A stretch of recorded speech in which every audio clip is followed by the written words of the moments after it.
In the kingdom of Long Trellis, the king and queen watch a group of circus artists perform for them. Although the queen doesn't look very interested, suddenly one of the performers opens her cloak and shows that she's pregnant, which upsets the queen and causes her to run to her room to cry because she's been unable to conceive. The king rushes after her to comfort her as he apologizes, explaining he hadn't known the artist was pregnant or he wouldn't have allowed her in the castle. Sometime later, a necromancer visits the royals with a solution. Although he warns them that to bring life, someone else must die to keep balance. The queen is willing to do anything, so the necromancer explains the conditions. They must kill a sea monster in the lake and take out its heart, which must be boiled by a pure girl without anyone watching. Then the queen must eat the heart and she'll immediately become pregnant. When they make it to the lake, the king puts on a diving suit and immediately goes underwater, where he finds a huge white creature sleeping. He carefully approaches it and uses a spear to pierce its body, causing the monster to howl in pain as it starts thrashing around. In the struggle and without clear vision,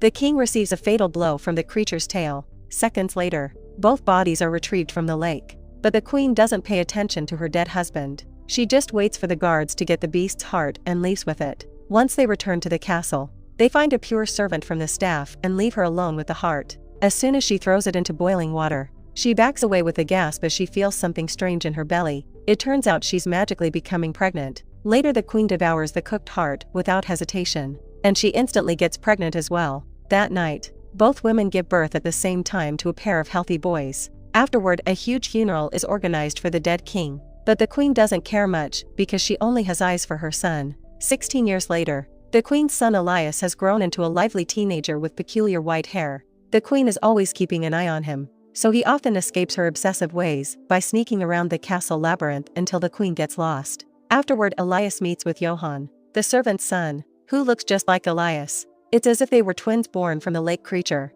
The boys are drawn to each other and love spending time together, especially swimming in the lake because they can stay underwater for a long time. Unfortunately, the castle guards always end up finding them and separating them. The queen doesn't like her son spending time with a peasant and calls Johann's mother to threaten with banishment if she ever catches the boys together again. Elias hears this and asks her mother not to bother Johann or his family because he's like a brother to him. But this only makes the queen angrier and she gives her son orders not to hang out with Johann ever again. Obviously, Elias disobeys her and keeps meeting Johann in secret. One day, the queen sees her son passing by and calls him over to ask a question. While they chat, she notices something strange about the boy's scent. After he leaves, she follows him in secret to Elias' room and discovers she actually talked to Johann. The boys are incredibly happy to know people can't tell them apart and fantasize about their future, planning to take turns ruling the kingdom as one king. Johann even considers giving a noble title to his mother and her own castle. Their conversation is interrupted when the queen knocks on the door, so Johann quickly hides while Elias tells her to come in. A jealous queen reminds his son that nobody will ever love him like she does, clearly not willing to share him with anyone. After she leaves, Elias shows Johann a secret passageway that will take him back to town through the slaughterhouse. As he makes his way through it, Johann is suddenly hit from behind and discovers the queen has been waiting for him to kill him. There's some struggle as Johann dodges her attacks, but luckily he manages to escape by hiding among the meat. This incident makes Johann realize he isn't safe here, so, to avoid putting his family in danger, he decides to leave the city. From the castle, Elias sees Johann leaving and rushes out to stop him, but Johann refuses to stay. He understands Elias' worries though, so he leaves him something to help him relax. When he pierces the trunk of an ancient tree, a stream of water flows, and Johann tells Elias to visit the brook every day. If the water remains clear, it means all is well, but if it becomes dirty, it means he's in danger. After Johann leaves, Elias checks the water every single day and makes sure other kids don't make it dirty. One afternoon, he's horrified to discover the water has become bloody red, so he wastes no time and leaves on a horse to search for his friend. His escape is reported to the queen and she immediately organizes a search party that goes deep in the woods. But there are no signs of Elias. A few days later, Elias arrives at a small town and everyone rushes to hug him, thinking he's Johann. It seems he's been missing since he went to the woods a few days ago. At the same time, the necromancer visits the queen again and offers a new deal. He'll bring her son back in exchange for a sacrifice, which the queen accepts without even asking for more details. Back to Elias. He begins wandering around the woods in search of Johann, who is actually down a cliff. A few days ago, he fell and hurt his leg, so now he's stuck there. He can hear Elias calling for him and tries to answer, but Elias can't hear him. Instead, he gets the attention of a horrible monster. which lands in front of him and tries to attack him. Terrified, Johann drags his leg as he tries to hide inside a cave opening, but the monster manages to make his injury worse. At that moment Elias shows up and the monster freezes. So Elias uses the chance to stab it with his knife. Afterward, Elias helps Johann get out of the cave and takes him back to his new life in the little town. Meanwhile, the creature transforms and is revealed to be the queen. In the meantime, in the kingdom of Strongcliff, the king is known for his promiscuous lifestyle. He's always surrounded by women who satisfy all his desires, but he still hasn't found one worthy of the title of queen. One day, he hears a beautiful voice singing a very pretty song. The king looks out of the window and sees a peasant woman in the distance, but when he tries calling her over, she rushes back into her home. The mystery only makes the king more interested, so he sends a messenger to the woman's house with a precious necklace as a gift for her. When the messenger arrives, a bucket is pushed through the window for him to leave the gift in because the woman refuses to leave her house. After the man is gone, it's revealed that the woman is Dora and she lives with her sister Emma. They're both very old and ugly. That's why they avoid going outside as much as possible. The sisters are surprised to see the necklace and Emma thinks they should send it back,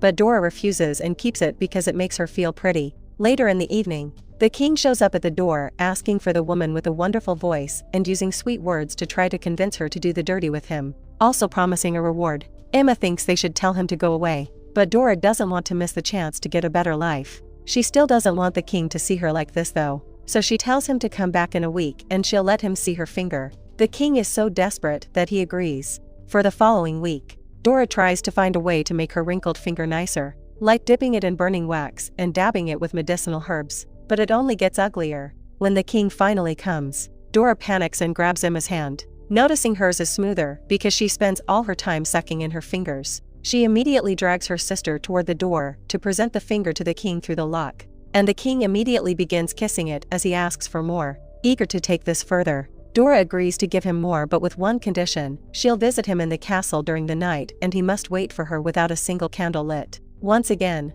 the king's desperation makes him agree and he rushes to the castle to make the servants put out all the candles. Meanwhile, Dora makes Emma glue all her wrinkles and push them behind her back to make her body appear younger, which won't be obvious in the darkness. Then Dora enters the castle and when she reaches the king's room, she immediately lays down on the bed under the blankets to further hide her body. The king soon joins her and they spend a few hours getting down to business. After Dora falls asleep, the king lights a candle to take a better look and is horrified to see an ugly wrinkled woman. He calls her a witch and accuses her of tricking him before calling the guards, who immediately throw Dora out of the window. Thankfully she's still covered in blankets and they get caught in a tree, saving her from crashing on the ground. At that moment a wandering witch finds a hanging Dora and helps her down after laughing. She notices how sad she looks and decides to offer her some comfort by breastfeeding her. After the witch leaves, Dora's body starts transforming. Her skin becomes smooth and her hair becomes long and red. She's a beautiful young woman now. While Dora stares in shock at her new body,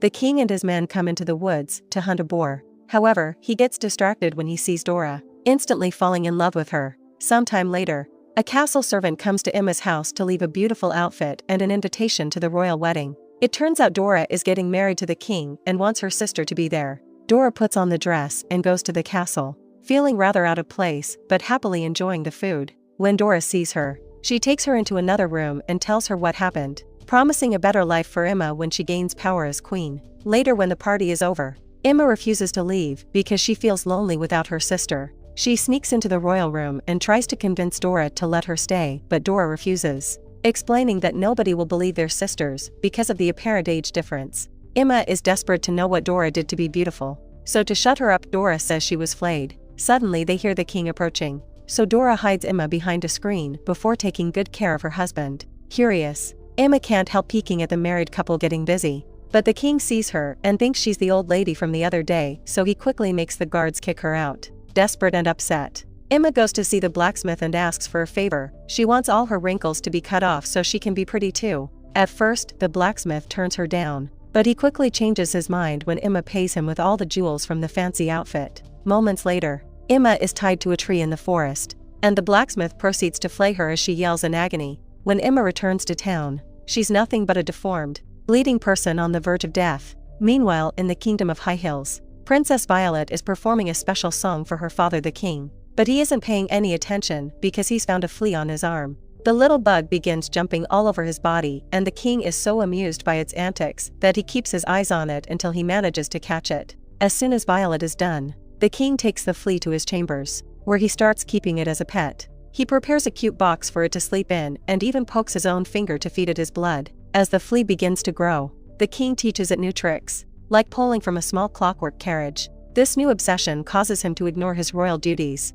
Weeks pass and the king begins grabbing the royal dinner to take it back to his room, where the flea has grown the size of a pig. One night, the king summons the court doctor to his chambers because the flea has grown into the size of a horse but isn't feeling well. The doctor is freaked out but follows orders and gives the king bad news: the flea has died. The king hugs his beloved pet and asks the doctor to keep the secret. Sometime later, the king announces he's found the perfect way to get Violet the best husband. He hangs up the flea skin in the throne room and promises that the first man to guess which animal it came from can marry his daughter. Violet isn't happy with this plan because she'd rather choose someone for his personality, but the king keeps ignoring her wishes. Man after man comes to the throne room and tries to take a guess, but not a single one of them can even imagine that such a huge piece of skin could belong to a bug. Suddenly, a savage ogre shows up, and thanks to his nose, he immediately can tell the skin is from a flea. Everyone is in shock and the king has no choice but to keep his promise, causing Violet to run away in tears.